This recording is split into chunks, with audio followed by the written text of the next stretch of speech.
evening, my name is Arlene Herson. The name of the show is Getting to Know You, and that's exactly what we're going to do. Tonight we're going to get to know about a group who communicates with the universal language of music. Whether it be a protest or a praise, they express their feelings with the sweet sound of music. It has been said they sing messages, not songs, and they became the most popular singing trio in history. And then they split up.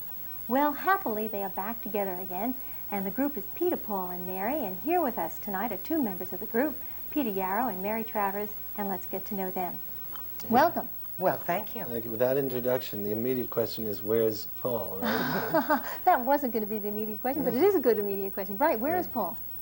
He's in Maine, and although Mary and I both live in New York now, at a certain point, and that relates to really the period of our, I guess, breaking up or temporary retirement or whatever you would call it, or just leading individual lives for a while. That relates to that. He needs and wants to have a very close relationship to a simple life and to the earth and to trees and to country and his family, and I think that's more important to him than the museums are to me.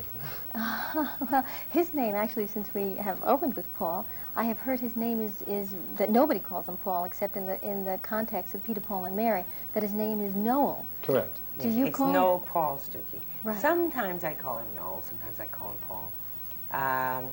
When we first started working and we were looking for a name, we were all great admirers and devotees of the Weavers. And we thought, oh, that's terrific, but the problem with that name is that if you remove one member and substitute it, it's still the Weavers. And we had been very admirers of a group called Landrix, Hendrix, and Ross, which were a jazz group. And when Annie Ross went back to England, and she was replaced with a woman Bevan. Bevan, then it became Landrix, Hendrix, and Bevan. And we rather liked the integrity of that kind of concept, so we decided to call it Peter Noel. So Paul said, well, I have a middle name, Paul. And I said, well, Peter, Paul, and Mary, it's a very euphonic sounds like a folk song. So that sort of was how Peter, Paul, and Mary became the name of the group. And I think Paul was at an age when the scars of having grown up with an odd name, like Noel. Yes. It was not so difficult to take his middle name and kind of drop his first name, because I think he'd had a couple of fist fights at some point or another with the name Noel. Yeah, but at this point it would have been easy for him to drop it altogether and never use it, and nobody would ever even know about Noel. He would be Paul.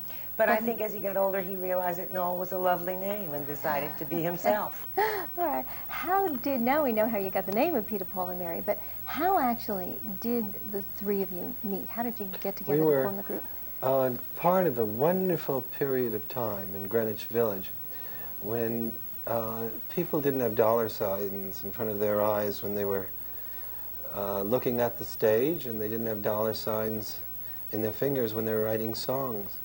There was a sense of an explosion of a new kind of awareness and consciousness that ultimately all of America knew about very well through folk music, and it's becoming very popular and very commercially important.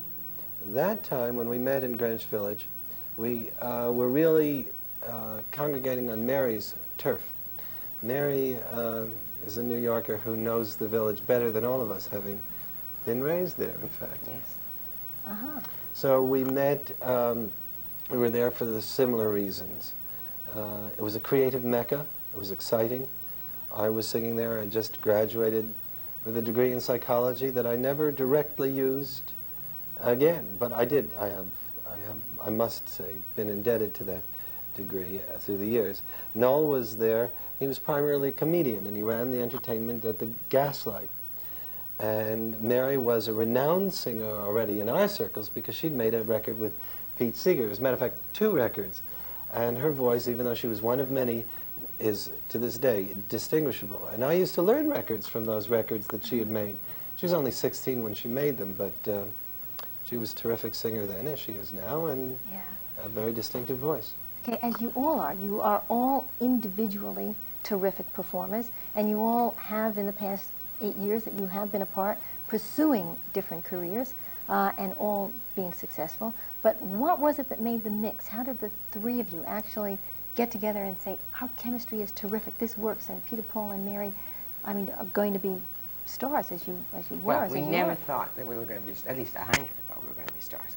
It was, as I have said many, many times, no one was more surprised than I was, except perhaps my mother.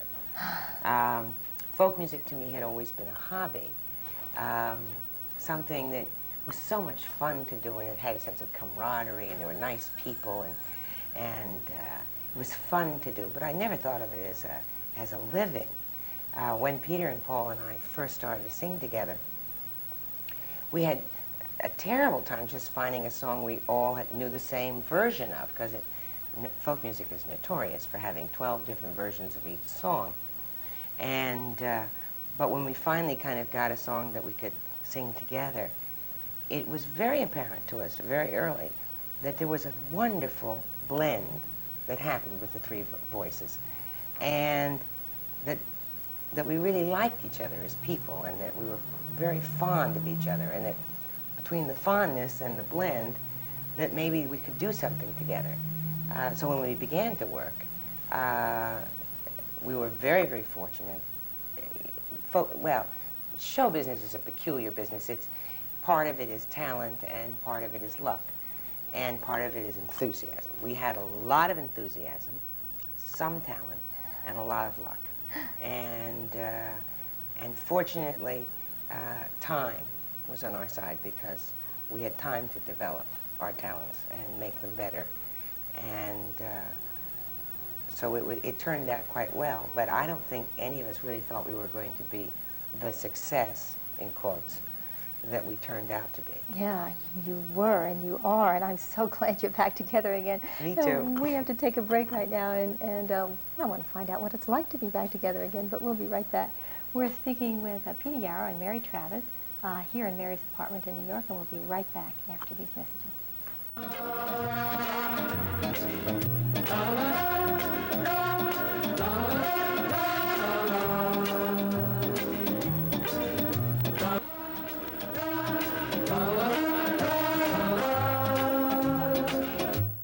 We're back with Peter Yarrow and Mary Travis here in Mary's apartment in New York City, which is a delight to be here. I thank you very much for having us.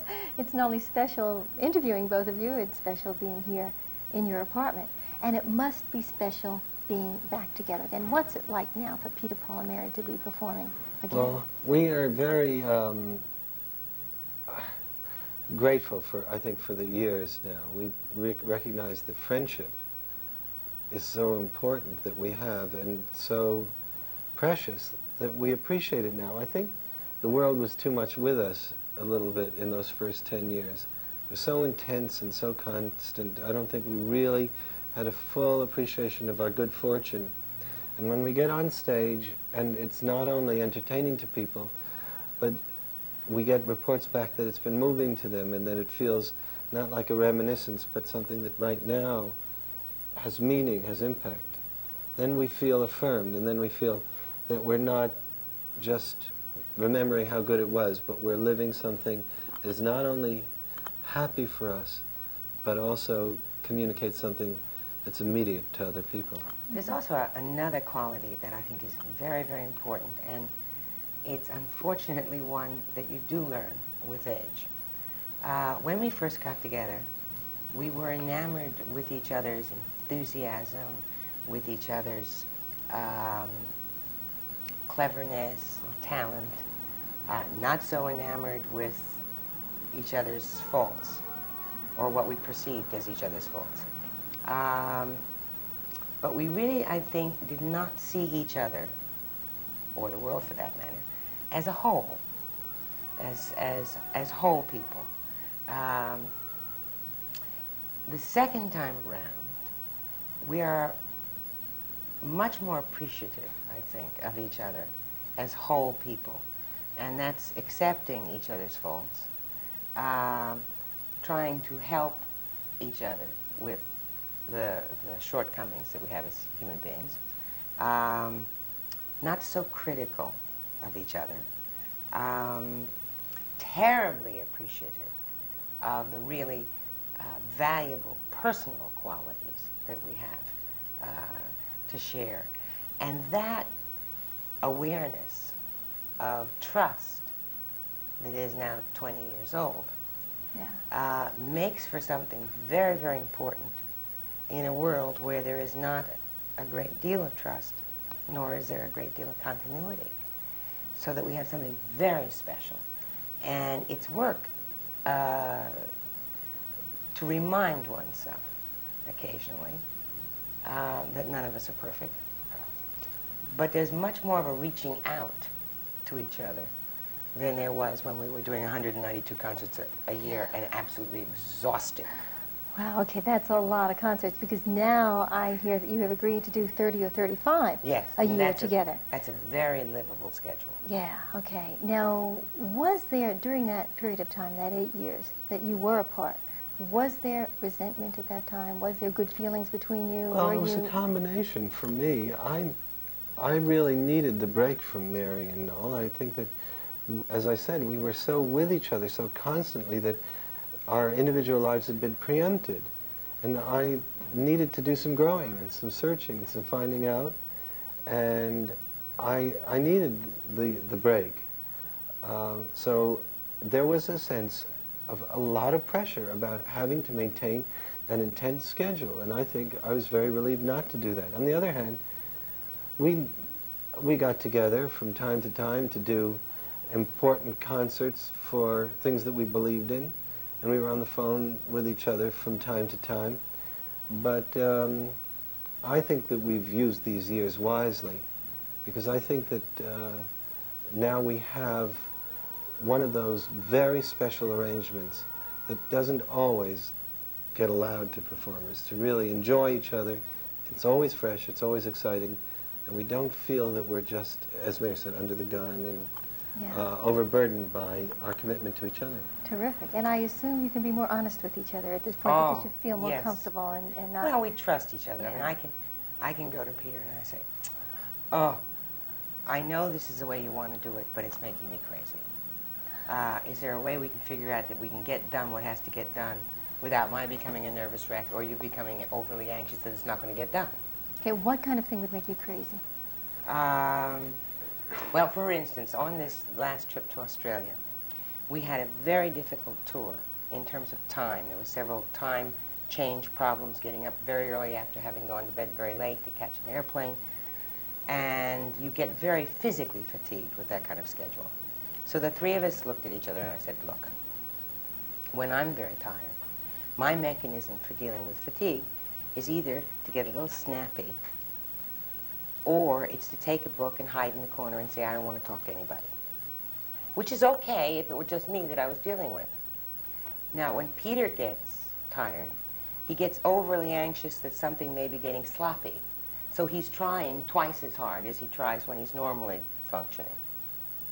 And also on top of it, he wants you to help him make sure that it didn't get sloppy, which is very bad for the person who wants to hide in the corner and read. Yeah. So although his mechanism for dealing with fatigue is okay for him, it's exactly the wrong one for me. Then Paul, when he gets tired, he kind of gets like a space cadet.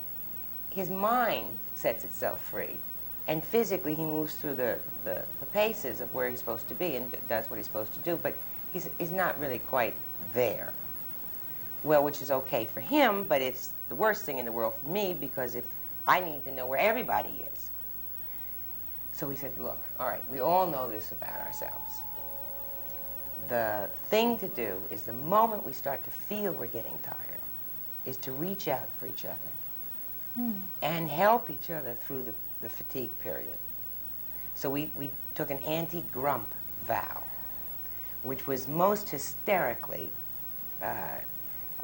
illustrated on the morning that we had to fly from Brisbane, which is kind of like where Boston is, to Perth, which is kind of like where California is. And we had to get up at 5, having gone to bed at 3. And these 3 absolutely destroyed, fatigued human beings met in the lobby of the hotel, looking like death warmed over, spotted each other and went, hi! And then we fell out hysterical laughing. And the day was all right. We do a lot of hugging too, actually. There is such a good sense between us now. I think, as Mary said, this is kind of a rephrase, but we really accept each other now. We know it's okay not to be perfect, and we are so grateful for the good things that we are and have, that it's more graceful, more gracious. And there still is that intensity on stage that we find in the singing. The songs, some of the songs are more relevant now than they ever were. And in a sense, when we first sang Blowing in the Wind, it was hopeful and it was a brave new commitment. Now we've lived it. We've lived it a long time. We've lived the instructions of the feelings of folk music, which means don't just sing the songs. If you believe it, get out there and put your body there where it counts, and be there with a Martin Luther King, and be there in an anti-nuke event in New York with however many hundreds of thousands of people you perceive it to be, and say those words and ask those questions. And so now we can say it with a greater authority and understanding than we ever have. Mm-hmm. And in a very special way. We're going to take some time out for hugging. We'll be right back. We're speaking with Peter Yarrow and Mary Travis of Peter, Paul, and Mary, and we'll be right back after these messages.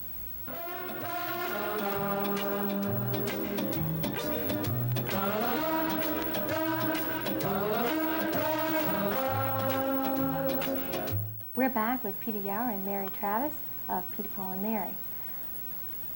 Now that we have mentioned that you are back together again, and you're happy, we're happy, the audiences are happy, the reviews have been terrific. You mentioned you've been to Australia, you've been to Japan, but there was a lot going on in the 8 years that you were apart. You both obviously kept very busy. Yeah. Now, I'd like to kind of get filled in a little bit about those 8 years. You obviously just didn't sit waiting for the reunion. Well, let's see. The first 2 years I spent trying to figure out, as a solo performer, what I had learned from Peter, Paul, and Mary and what I needed to learn.